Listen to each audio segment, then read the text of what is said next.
우리 신약성경 269쪽입니다. 고린도전서 6장 12절부터 20절 말씀 우리 한 절씩 교독하겠습니다. 제가 12절을 읽습니다. 모든 것이 내게 가하나 다 유익한 것이 아니요 모든 것이 내게 가하나 내가 무엇에든지 얽매이지 아니하리라.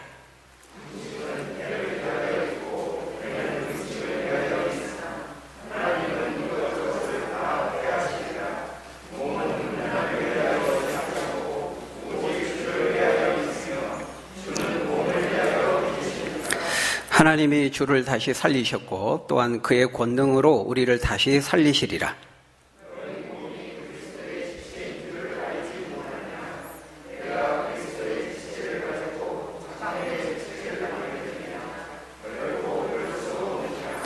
장녀와 합하는 자는 그와 한 몸인 줄을 알지 못하느냐? 일렀을 때 둘이 한 육체가 된다 하셨나니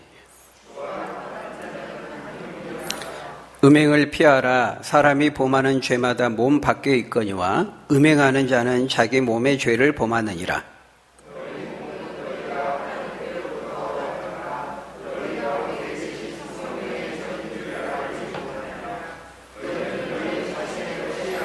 같이 읽겠습니다.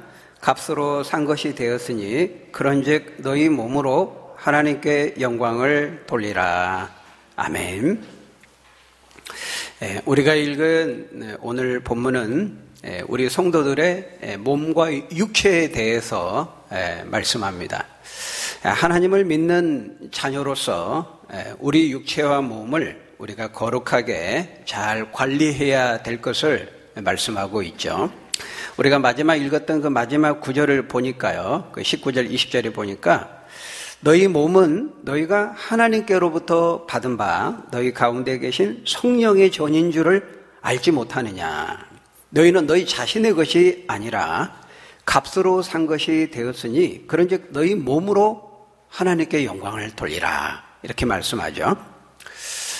여러분 뭐라고 말씀하고 있어요? 너희 몸이 거룩한 성령이 거하시는 성전이라는 것입니다. 여러분 이 말씀 어디서 좀 본 것 같지 않습니까? 익숙하지 않아요?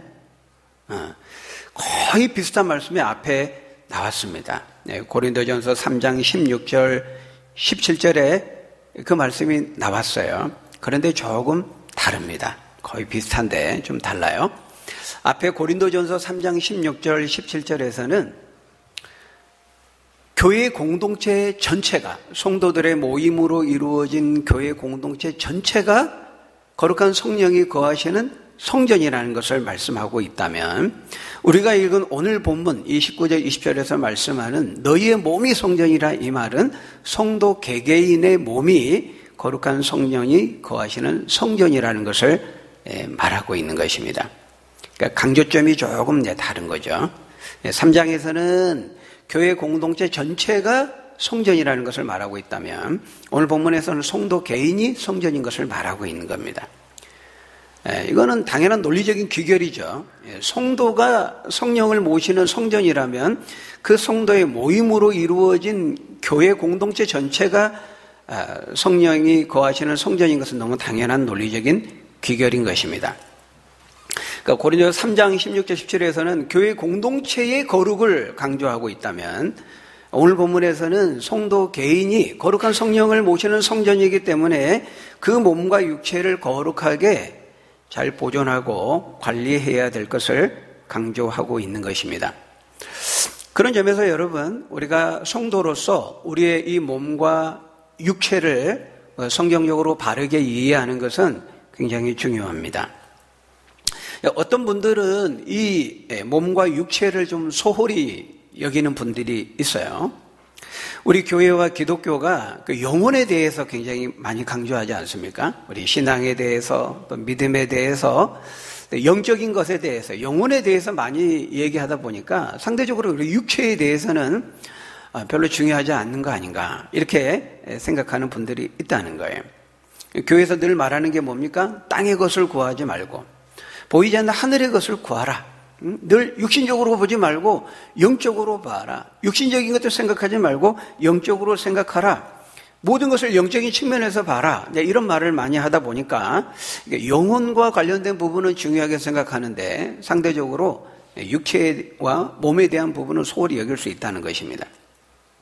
그렇습니다. 물론 우리 영적인 것이 굉장히 중요합니다. 우리는 눈에 보이는 육신적인 것만을 봐서는 안 되고 보이지 않는 것을 우리는 주목해야 되죠. 그 말 자체는 맞아요. 육신적으로만 보지 말고 영적으로 봐야 되고 영적인 것이 중요하다는 거 틀린 말이 아닙니다. 그렇지만 우리가 그 말을 오해해서는 안 되는 것이죠.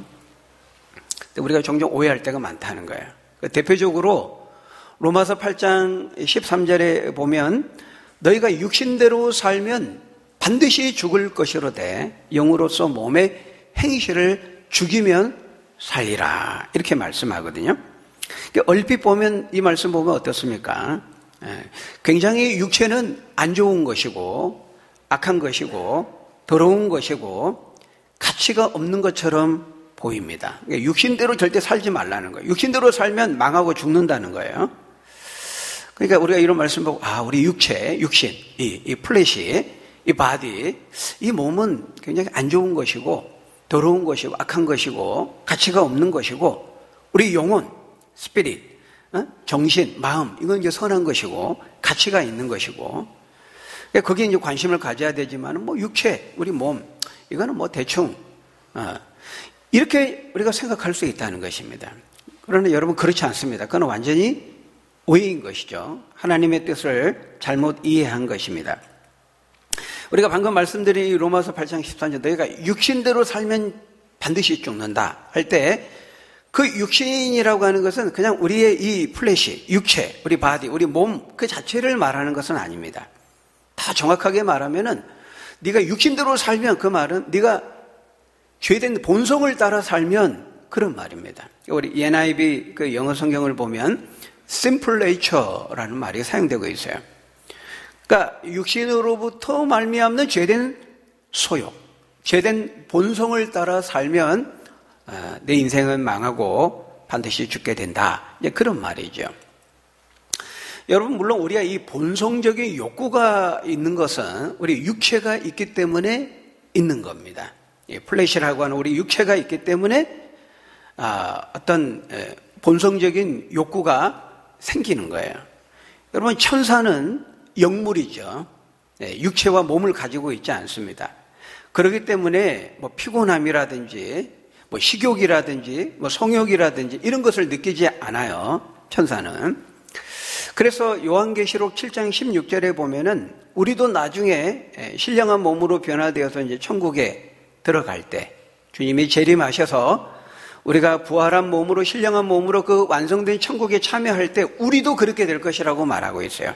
요한계시록 7장 16절에 보면은 그들이 다시는 줄이지도 않고 목마르지도 아니하고 해나 아무 뜨거운 가운데 상하지도 아니할 것이다.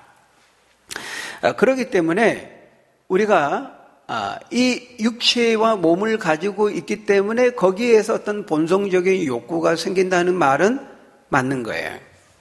하지만 그렇다고 해서 이 육체만 더럽고 악하고 그런 것은 아닌 것이죠. 여러분 육체만 죄를 짓습니까? 그러면 몸과 육체를 가지고 있잖아요. 사탄은 죄를 짓지 않나요? 그렇지 않습니다. 예. 그래서 사탄이 된 거잖아요. 하나님께 죄를 지어서 사탄이 된 겁니다. 뭐가 귀신이죠? 죽은 사람이, 억울한 사람이 죽어서 귀신이 되는 게 아니고 성경은 천사로 만들어지고 하나님께 수종들어야 될 천사가 하나님께 불순종하고 죄를 짓고 타락한 천사를 귀신이라고 말합니다. 그 귀신들의 우두머리가 사탄 마귀인 거죠. 그러니까 육체가 없다고 몸이 없다고 해도 죄를 안 짓는 거 아닙니다. 그러니까 육체만 죄를 짓는 게 아니에요. 육체만 더럽고 악하고 그렇게 생각하면 안 된다는 거예요.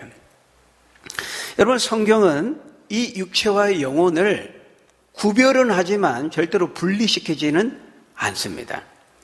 이거는 성경이 가르치는 것이 아니고 저기 그 플라톤의 철학 사상, 그 이혼론에서 나온 가르침인 거예요. 그러니까 여러분 우리가 이 죄를 범할 때에는 우리 육체만, 신용하라고 하는 육체만 죄를 범하는 것이 아니고 죄는 영혼과 육체의 합작품입니다. 죄를 지을 때 육체만 죄를 짓는 것이 아니라 영혼과 육체가 결합된 전인이, 신용화라고 하는 전인이 죄를 짓는 것이지 신용화의 육체만 죄를 짓는 게 아니라는 거예요. 구원을 받을 때도 마찬가지입니다. 우리 영혼만 구원을 받는 게 아니고 영혼과 육체가 결합된 신용화라고 하는 전인이 구원을 얻는 것입니다. 그래서 사람이 영혼과 육체로 이루어졌다라는 측면에서 그것을 구별하지만 따로 분리시키지는 않아요, 성경은. 근데 이 분리시킨 플라톤의 그 이혼론 사상에서 나온 거예요. 플라톤은 뭐라고 말했냐면, 영혼은 선하고 육체는 악하고 영혼보다 열등하고 속되고 더러운 것이라고 말했습니다. 그래서 이 더럽고 악한 육체가 영혼을 속박한다고 말했어요. 육체는 영혼을 가두는 감옥이라고 했습니다. 그래서 그 영혼이 이 감옥의 육체를 벗어나서 저 이상 세계인 이데아에 가게 될 때 바로 그것이 구원이다, 이렇게 말한 것이죠. 그런데 이제 초대교회에 이런 이제 플라톤 철학의 이혼론 사상에 영향을 받은 사람들이 있었던 것입니다. 그 대표적인 이단이 뭐냐면 그 당시에 영지주의, 그노시즘, 영지주의라고 하는 이단이었어요. 이 영지주의라고 하는 이단은 주장하기를 플라톤이 가르친 것처럼 물질과 육체는 열등하고 악하고 속되고 그렇게 가르쳤어요. 그래서 심지어 뭐라고 말했냐면 예수님의 육체로 오신 것을 부인했습니다. 인정하지 않았어요. 예수님이 사람의 몸으로 올 수 없다는 겁니다. 왜냐하면 하나님의 거룩하신 아들이 어떻게 그 더러운 육체를 입을 수 있느냐. 그럼 우리가 봤던 그러면 그 예수는 뭐냐? 그러니까 그거는 가짜다, 가짜. 가현설, 가짜로 나타난 것이다. 이렇게까지 심지어 주장하게 된 거죠.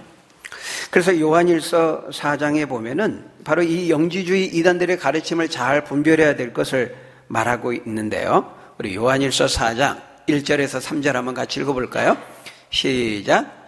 사랑하는 자들아, 영을 다 믿지 말고 오직 영들이 하나님께 속하였나 분별하라. 많은 거짓 선지자가 세상에 나왔습니다.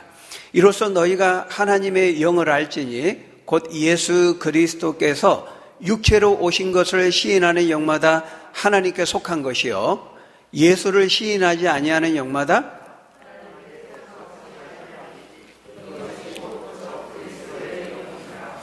오리라 한 말을 너희가 들었거니와 지금 벌써 세상에 있느니라. 여러분, 여기서 말하는 이 거짓 선지자들이 바로 그 당시 영지주의자들을 가리키는 것입니다. 이들은 예수 그리스도 육체로 오신 것까지도 부인했던 거예요. 그래서 오늘 본문을 보면은 이 고린도 교회 안에도 이런 잘못된 가르침, 이단의 가르침, 잘못된 사상, 이런 가르침들이 교회 안에 침투해 들어왔다는 것을 알 수가 있어요. 오늘 본문 읽었던 우리 12절에 보면은 이렇게 말합니다. 모든 것이 내게 가하나 다 유익한 것이 아니요, 모든 것이 내게 가하나 내가 무엇에든지 얽매이지 아니하리라, 이렇게 말씀합니다.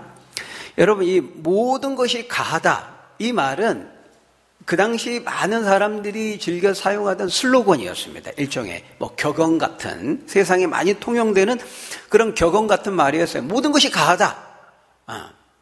근데 사도 바울은 그런 모든 것이 가하다고 말하지만 그러나 다 그 유익한 것이 아니다, 이렇게 말하고 있거든요. 그러니까 오늘날로 말하면은 오늘날에도 욜로라는 말 여러분 아시죠? 욜로. 한 번뿐인, 오직 한 번뿐인 인생, 지금 네 하고 싶은 대로 현재를 즐기면서 살아라, 이거잖아요. You only live once. 그러니까 앞에를 딱 따가지고 앞에 있는 이니셜 딱 붙여서 욜로, 이렇게 말하거든요. 지금 비슷한 겁니다. 모든 것이 가하다. 모든 것을 다 할 수 있다. 어떤 것에서도 제약을 받지 말아라. 한 번뿐인 인생 뭐 있느냐?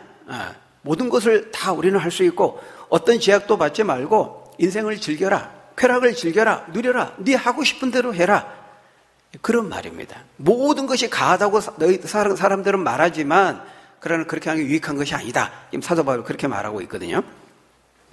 그러니까 지금 오늘날에도 지금 비슷하지 않습니까? 한 번뿐인 인생 뭐 있나? 폼생 폼사 즐기며 하고 싶은 대로 하며 사는 거지. 예, 이렇게 말하잖아요. 예, 그런 말 중에 하나가 사실은 욜로입니다. 그 말을 굉장히 이제 좋게 보는 사람도 있지만은, 잘 생각해야 되는 것이죠. 근데 우리는 어떻습니까? 이런 말 들으면 굉장히 기분이 좋습니다. 야, 네 하고 싶은 대로 살아. 어떤 것도 제약을 받지 마. 굉장히 기분이 좋죠. 왜? 내가 하고 있는 것이 어떤 것이든지 내 삶을 지지해주고 격려해주는 것 같으니까 굉장히 힘을 넣습니다. 우리의 죄된 본성과 이기적인 본성을 가지고 있는 사람들은 너무 듣기에 딱 좋은 말이죠. 그렇지만 사도 바울은 아니라는 것입니다. 지금 세상에서 마치 진리처럼 격언처럼 여겨지고 있는 지금 그 말을 바울은 인용하면서 세상 사람들은 모든 것이 가하다. 어떤 것도 제약을 받지 말고 네 하고 싶은 대로 해라. 그렇게 말하지만 그러나 그렇게 하는 것이 다 유익한 것은 아닙니다. 그렇게 말하고 있는 것입니다. 또 모든 것이 가하지만 나는 얽매이지 아니하리라. 모든 것 제약 없이 마음대로 하라고 말하지만은 나는 어떤 것에도 매이지 않겠습니다. 어떤 것에도 노예처럼 얽매이거나 거기에 빠지지 않겠습니다. 속박되지 않겠습니다. 이렇게 말하고 있는 거예요. 여러분 어떻습니까? 사실 우리는 이 말대로 모든 것을 우리가 마음만 먹으면 다 할 수 있습니다. 내 의지로. 우리는 내가 어디든지 원하는 대로 내 의지를 사용해서 갈 수 있고 어떤 것이든지 할 수 있고 어떤 것도 먹을 수 있어요. 근데 여러분 내가 하고 싶은 대로 다 하는 것이 과연 유익할까요? 그렇지 않습니다. 여러분 먹고 싶다고 내가 다 먹으면 어떻게 될까요? 비만이 될 것입니다. 비만. 네. 지금 우유가 상했는데 내가 지금 배고프니까 먹고 싶어요? 독버섯이 있는데 먹고 싶어요? 독버섯이 또 얼마나 또 색깔이 이쁩니까? 근데 그거 먹으면 어떻게 될까요? 틀림없이 큰 병을 걸리거나 죽을 수 있는 겁니다. 마약을 하고 싶다고 내가 하고 싶다고 하면 어떻게 되죠? 도박을 하고 싶다고 하면 어떻게 될까요? 내가 하려고만 하면 할 수는 있습니다. 그거 어떻게 막겠습니까? 본인이 그렇게 한다는데, 의지로 한다는데. 그 누가 막을 수 있겠어요? 할 수 있지만 내가 하고 싶은 대로 다 한다고 해서 그게 절대 유익한 것이 아니라는 거예요. 먹고 싶어도, 가고 싶어도, 하고 싶어도 하지 말아야 할 것이 분명히 있는 거예요. 해서는 안 되는 것이 있는 겁니다. 그런 점에서 이 격언 자체가 틀린 거예요. 모든 것이 가하다. 그렇지 않습니다. 근데 사람들은 이런 말에 열광하는 거예요. 이게 속이는 말이거든요. 혹세무민하는 거거든요. 아니다. 참아야 된다. 절제해야 된다. 인내해야 된다. 이런 말들은 인기가 없어요. 그러니까 그런 말 안 하죠. 보통 뭐 연예인들 TV에 나와서 뭐 공부 그런 거 할 필요 없어. 네 하고 싶은데 얼마나 학생들이 인기가 있는 말입니까? 듣기 좋은 말이죠. 그건 속이는 말입니다. 혹세무민하는 말이죠. 네 본성에 이끌린 대로 하고 네 하고 싶은 대로 해. 굉장히 그런 말들을 사람들은 듣기 좋아하고 열광합니다. 왜냐하면 우리 죄된 이기적인 본성을 가지고 있는 인간에게 다 듣기 좋은 말이거든요. 고린도 교회 안에도 이제 그런 사람이 있는 거예요. 이런 자유방임을 부추기고 세상의 잘못된 가르침과 사상을 이렇게 지지하는 그런 말을 하는 사람들이 고린도 교회 안에도 있는 것입니다. 특별히 성적인 측면에서 자유방임을 부추기고 쾌락주의를 부추기는 이런 말들을 한 거죠. 여러분 거기 13절에 보면은 오늘 보면 13절 우리 한번 같이 읽어볼까요? 시작. 음식은 배를 위하여 있고 배는 음식을 위하여 있으나 하나님은 이것저것을 다 폐하시리라. 몸은 음란을 위하여 있지 않고 오직 주를 위하여 있으며 주는 몸을 위하여 계시느니라. 여러분 이게 무슨 말이냐면은 이 음식이라는 것은 배를 위하여 있다는 겁니다. 그렇죠?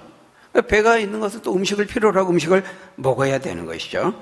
그러니까 여러분 이 말도 그 당시의 슬로건이었습니다. 이것도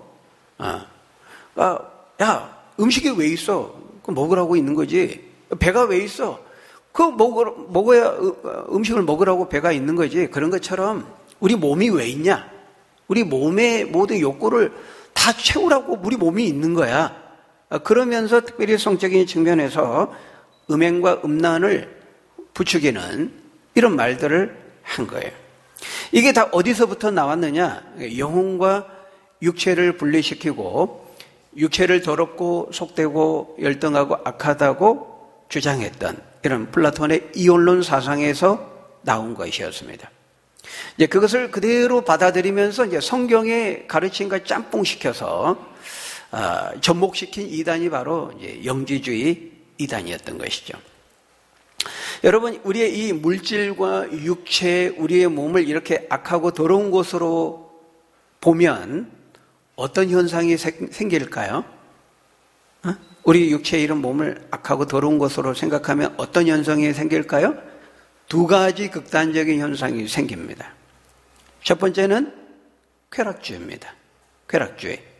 어차피 우리 몸이 더럽고 악한데 이 몸 가지고 뭘 한들 무슨 상관, 아무 변화가 없지 않느냐? 어차피 몸은 육체는 약한데 악하고, 그러니까 이 몸을 어떻게 놀린들 아무 상관이 없다고 생각하는 거예요. 이 몸은 어차피 천국에 가는 거 아니고 영혼만 천국에 가는 것이고, 이 몸은 죽으면 다 썩어 흙이 되는데 구원과 아무 관계가 없다고 생각하기 때문에 우리의 몸과 육체를 어떻게 사용하고 놀린들 그들에게 전혀 중요한 것이 아니죠.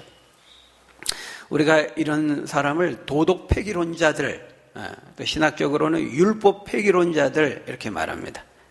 율법을 폐기해버려요. 하나님 말씀, 율법 그런 거 지킬 필요 없다, 그런 제약을 따를 필요 없다, 이렇게 생각하는 것이죠. 근데 오늘 본문을 통해 사도 바울은 분명히 말씀합니다. 우리의 몸은 음란을 위해 있는 것이 아니고 거기 뭘 위해 있다고요? 오직 주를 위하여 있다, 이렇게 말하고 있습니다. 여러분, 우리 몸에 있는 그 욕구, 본성적인 욕구가요, 다 똑같은 게 아닙니다. 음식을 먹고 싶은 그 욕구하고 성적인 욕구하고 항상 똑같은 건 아니라는 거예요. 그러니까 음식이 존재하는 것은 분명히 우리의 몸을 위해 존재하지만 우리 몸이 존재하는 것은 오직 성적인 욕구를 해소하기 위해만 우리의 몸이 있는 것은 아니라는 것입니다. 음식을 먹고 싶은 욕구하고, 여러분, 저 사람을 때리고 싶은 욕구하고 그 욕구가 같다고 할 수 있나요? 같은 것이 아닙니다. 피곤해서 잠자고 싶은 그 욕구하고 저 사람 죽이고 싶은 욕구하고 같다고 할 수 있어요? 할 수 없는 겁니다. 여자를 보고 음욕을 품는 그 음욕하고 배가 고파서 먹고 싶은 그 식욕하고 같을 수 없는 거예요. 그 음욕은 죄가 되지만 식욕은 죄가 아닌 것이죠. 그러므로 지금 이들이 말하고 이 격언 자체가 이미 틀린 겁니다. 자기 몸으로 모든 것이 가한 것이 아닌 거죠. 할 수 없는 것이 있고 해서는 안 되는 것이 분명히 있는 것입니다. 근데 몸은 어차피 악한 거니까 어떻게 해도 상관없다, 쾌락주의입니다. 두 번째, 또 하나의 극단이 있는데요, 몸이 어차피 악하고 더러운 것이라 이렇게 생각하니까 어떻습니까? 금욕주의적인 생각을 갖는 겁니다. 몸의 모든 이런 요구를 절대로 따라서는 안 된다. 몸의 모든 본성적인 욕구를 다 악하고 더러운 것으로 생각하고 거부하는 겁니다. 우리가 이제 금욕주의 이렇게 말하죠. 육체의 모든 본성적인 욕구를 더럽고 죄악된 것으로 여기는 겁니다. 먹고 마시는 것도, 또 잠자는 것도, 결혼하는 것도, 결혼을 통해 성적인 관계를 갖는 것도 다 금기시하는 겁니다. 앞에 있는 쾌락주의와 정반대의 극단이죠. 사실은 맞닿아 있습니다. 동전의 양면인 거죠. 그러니까 이게 하나를 잘못 보면은 극단적인 성향을 띠게 되는 거예요. 여러분, 이미 말씀드린 바가 있는 것처럼 이 성을 만드신 분은 누구죠? 하나님입니다. 하나님께서 남성의 성을 가진 남자와 여성의 성을 가진 여자로 사람을 만드셨습니다. 그리고 두 사람의 결혼을 통해서 한 몸을 이루어 생육하고 번성하라고 말씀하셨어요. 여러분, 이 명령은 아담과 하와가 아직 죄를 범하기 전에 주어진 말씀입니다. 죄의 때가 묻기 전에 말씀하신 거예요. 죄가 들어오기 전에 결혼하고 부부가 한 몸이 되고 생육과 번성하고, 죄가 들어오기 전에 하나님 말씀하셨어요. 창조 질서로, 원리로 말씀한 거예요. 그렇기 때문에 하나님께서 가정을 창조하시고 결혼과 부부의 제도를 만드셔서 성을 허락하셨기 때문에 이 결혼이라고 하는 가정의 울타리 안에서 성을 사용하는 것은 이건 지극히 아름다운 것이고 하나님의 창조 질서고 하나님의 축복으로 선물로 말씀하신 것이라 하는 거예요. 여러분, 이 음식물도 마찬가지입니다. 우리가 여러분 음식물을 먹되 음식의 맛을 막 즐기는 거, 이거 죄가 될까요? 금욕주의 관점에서 보면 그것도 정죄합니다. 음식은 허기지만 면해야지, 배고픔만 면해야지 거기서 막 맛을 즐기면서 많이 먹고 맛을 즐기고 맛을 찾고 이런 것을 이제 정죄하는 거예요. 금욕주의. 심지어 그런 것까지도 정죄해요. 허기지만 면해야지, 딱 굶어 죽지 않을 정도 먹어야지. 그 맛의 즐거움을 찾고 추구하는 것은 그건 잘못된 것이다. 금욕주의는 정죄합니다. 골로새서 2장 21절에 보면 이렇게 말합니다. 곧 붙잡지도 말고 맛보지도 말고 만지지도 말고 모든 걸 하지 말라는 겁니다. 모든 것을 금하는 거예요. 이게 이제 금욕주의입니다. 여러분, 디모데전서 4장 3절에서 5절에도 보면 이렇게 말씀합니다. 디모데전서 4장 3절에서 우리 한번 같이 읽어볼까요? 시작. 술을 즐기지 아니하며 구타하지 아니하며 잠깐만요. 이 말씀이 아닌데 뭐가 잘못된 것 같습니다. 제가 말씀을 잘못 드렸든지 아니면 말씀 구절이 잘못 인용이 됐든지. 자, 디모데전서 4장 3절 5절 디모데 후서인가요? 전서인가요? 저도 헷갈리는데 여기 보면 이렇게 말씀합니다. 혼인을 금하고 디모데전서 4장 아닌가요? 제가 우리 집사님한테 말씀을 디모데 후서인가요? 전서 맞죠? 거기 4장 3절 5절에 보면 이렇게 말씀합니다. 혼인을 금하고 어떤 음식물은 먹지 말라고 할 터이나 음식물은 하나님이 지으신 바니 믿는 자들과 진리를 아는 자들이 감사함으로 받을 것이니라. 하나님께서 지으신 모든 것이 선함에 감사함으로 받으면 버릴 것이 없나니 하나님의 말씀과 기도로 거룩하여 짐이라.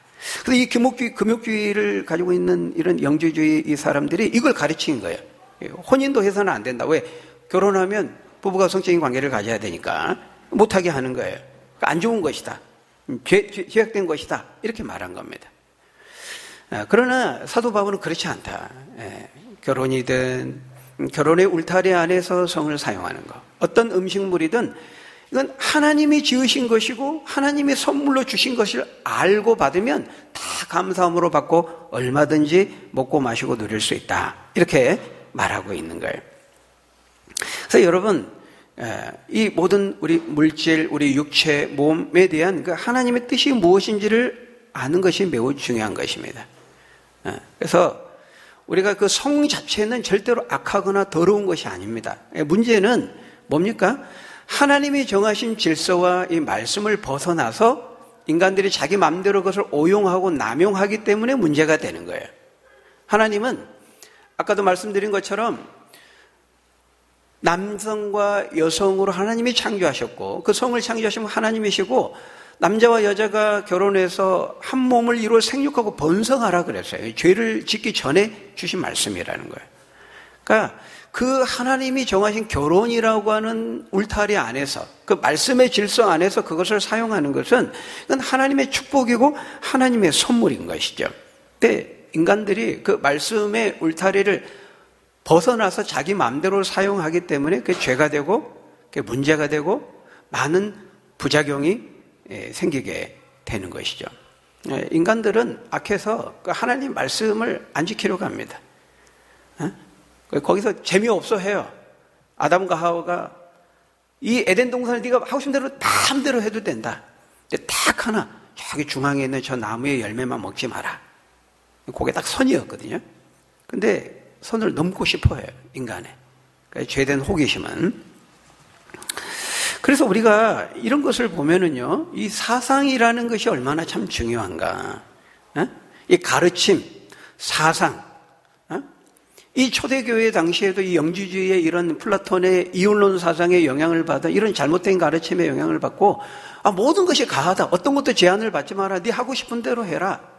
이런 가르침이 이제 교회 안에 들어온 거예요. 특별히 성적인 측면에서. 몸이 있는 거는 그 몸의 성적인 욕구를 해소하라고 우리 몸이 있는 거야. 네 하고 싶은 대로 하면 돼. 그러면서 음란과 음행을 부추겼다는 거예요. 이런 걸 보면은요, 우리가 이런 어떤 사상, 어떤 이론, 어떤 가르침의 영향을 받고, 그걸 또 듣고 굉장히 중요한 것입니다. 우리 자녀들에게도, 책을 읽혀도 무조건 다 독하면 다 좋은 게 아니에요. 어떤 책이든지 뭐 다 읽게 하면 안 되는 겁니다. 우리가 책 한 권에서 인생이 바뀔 수 있거든요. 역사의 그 유력한 좋은 쪽이든 나쁜 쪽에 영향을 미친 사람들을 보면 그 책 한 권이 그 인생을 바꿉니다. 근데 좋은 책을 만나고 좋은 사람을 만나서 그 영향을 받아서 인류에 좋은 업적을 남기면 좋은데 이제 그렇지 않는 경우도 많이 있거든요. 예를 들어 히틀러나 스탈린이나 이런 사람들, 스탈린도 원래 기독교인이었거든요. 근데 인생의 어떤 결정적인 시점에 그 잘못된 사람, 잘못된 책 이런 것이 그 인생을 완전히 바꿔버리는 겁니다. 그러니까 여러분, 어떤 사상, 어떤 가르침을 사람은 다 자기가 들은 대로 나오거든요.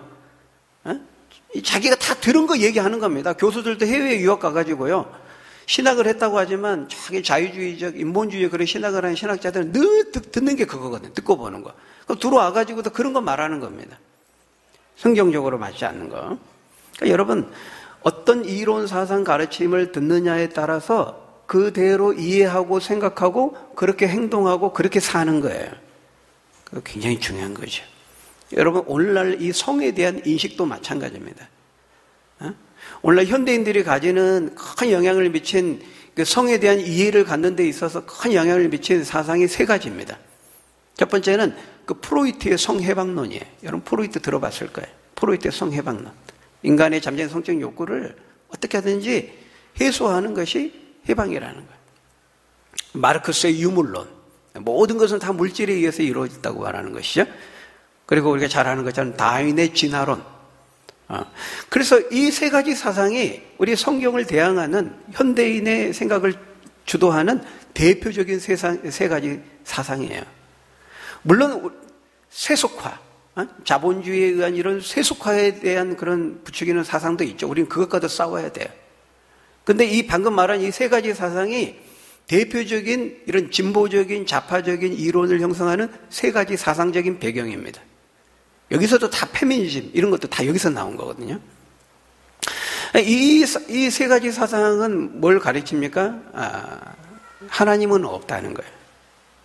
그래서 이 세상은 성경에서 말씀하는 대로 하나님이 남자와 여자 인간을 창조한 것이 아니고 원자로 이루어진 물질의 진화를 통해서 인간이 이 땅에 존재하게 되었기 때문에 그러니까 하나님, 또 그 하나님의 존재를 인정하고 하나님이 하신 그 성경의 말씀을 따르지 않습니다. 그러니까 성경이 말하는, 기독교가 말하는 모든 이런 성적인 어떤 규범과 제한들을 다 해체해버립니다. 하나님이 정하신 남성과 여성, 성경은 남성과 여성만 있다고 말하거든요. 근데 이들은 그거 인정하지 않아요. 그래서 LGBT라고 말하잖아요. L, 레즈비언, G, 게이, 남자 동성애자, L, 레즈비언, 여자 동성애자, B, 바이섹슈얼, 양성애자. 남자가 남자도 좋아하고 여자도 좋아하는 그 양성을 다 동시에 가질 수 있다는 거예요. T, 트랜스젠더. 성을 물리적인 수술을 통해 바꾸는 거죠. 근데 이 네 가지 성을 중심으로 해서 한 50여 가지 성이 있다고 말하는 거예요. 이건 말이 됩니까? 왜?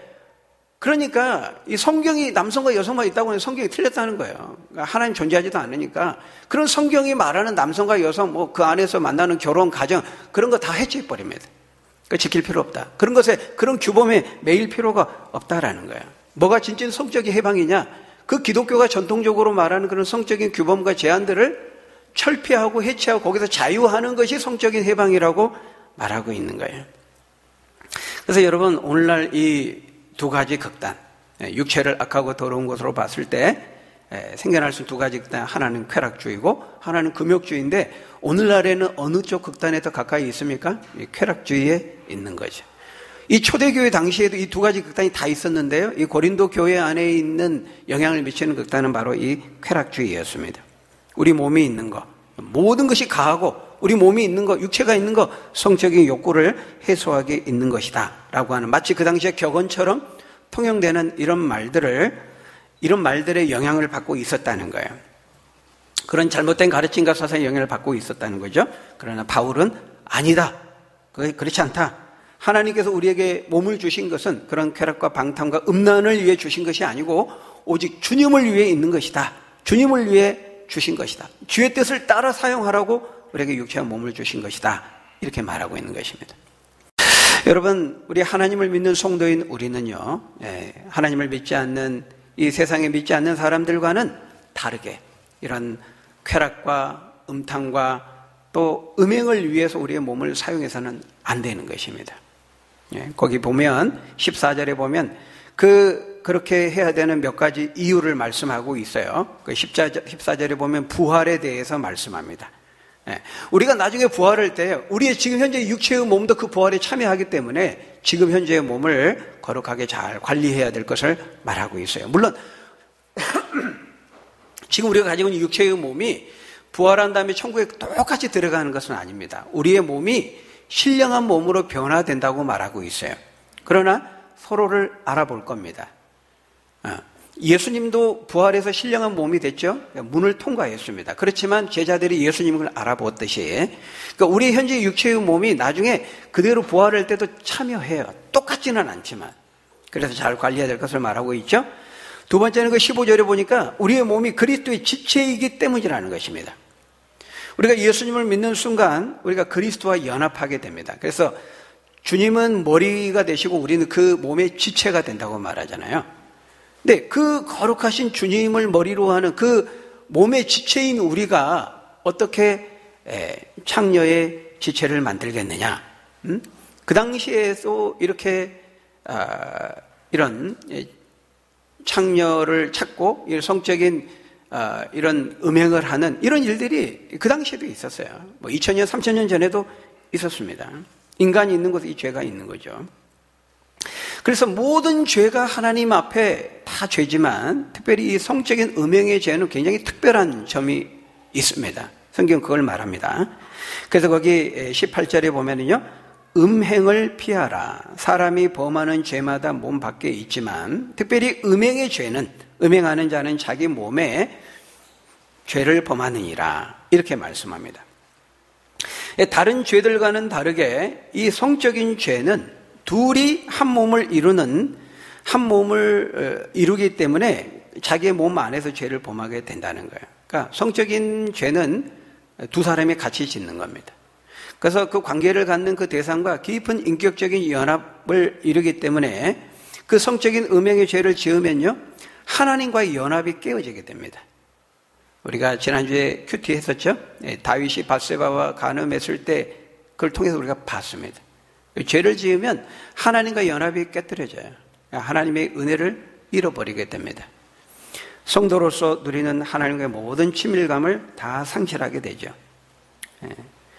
뿐만 아니라 하나님과 연합의 관계만 깨질 뿐만 아니라 이제 부부와의 관계도 깨지게 돼요. 가정도 깨어지게 됩니다. 우리는 다윗의 그 간음죄, 그 죄의 그 후과가 얼마나 심각했는지를 그 가정을 통해서 보게 되는 거예요.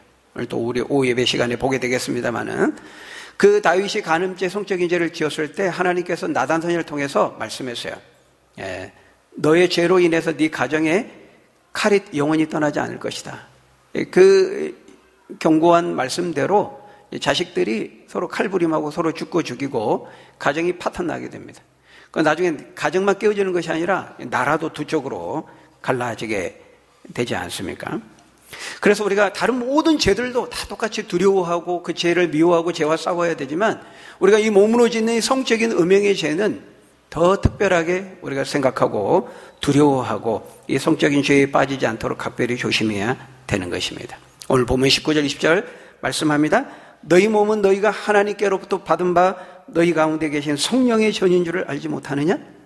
너희는 너희 자신의 것이 아니라 값으로 산 것이 되었으니 그런지 너희 몸으로 하나님께 영광을 돌리라.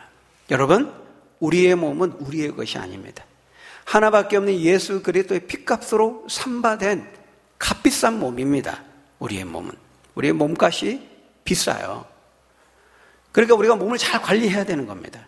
그래서 운동도 해야 되는 거예요. 몸을 잘 관리해야 돼요. 뭐 기도하고 막 40일 금식 기도. 우리 몸은 어떻게 돼도 막 영혼만. 여러분 물론 특별한 경우 우리가 금식 기도할 수 있지만 아까도 우리가 말한 것처럼 우리 육체와 영혼이 중요한 만큼 우리 육체도 중요해요. 잘 관리해야 돼. 운동도 하고. 또 건강에 해로운 것은 여러분 먹지 마세요. 하지 마세요. 술과 담배도 성경이 여러 가지로 측면에서 말하고 앞으로도 고린도전서를 통해서 우리 8장, 9장에 10장 계속 보겠습니다만은 뭐 자유의 문제, 뭐 건덕사님 여러 가지로 얘기하지만 우리 몸 자체의 건강을 잘 유지하는데 도움이 되지 않습니다. 몸에 해로운 건 뭐하러 합니까?